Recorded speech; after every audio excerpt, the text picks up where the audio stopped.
Right. Thanks, Sean. A couple questions for you. First, does President Trump have audio recordings of his conversations and meetings with the former FBI Director James Comey? The President made clear in the Rose Garden last week that he would have an announcement shortly. Do you have any sort of timeline on when that announcement will be? When the President's ready to make it. And a quick follow-up on the Attorney General. From the perspective of President Trump, what role did Attorney General Jeff Sessions play in the firing of James Comey? I'm not going to discuss private conversations between the President and the Attorney General.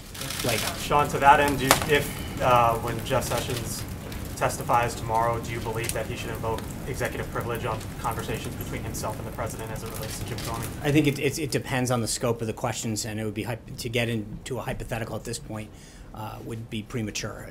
And in any way, did Jeff Sessions, folks at the DOJ, ask for the White House's permission, in essence, for him to testify publicly tomorrow?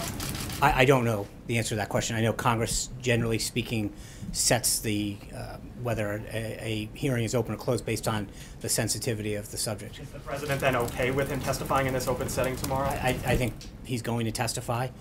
We're aware of it, and go from there. John. Just to follow on that, the President seemed to indicate that he thought that it was a mistake for Jeff Sessions to recuse himself from the Russia investigation. He said that his preference would have been to the contrary on camera. What does the President think about the fact that Sessions will be testifying tomorrow and, according to the Department of Justice, wanted to testify in an open session rather than a closed classified session? I think the President's been clear last week in the Rose Garden that he believes that the sooner we can get this addressed and dealt with, that there's been no collusion. He wants this to get investigated as soon as possible and be done with it so he can continue with the business of the American people.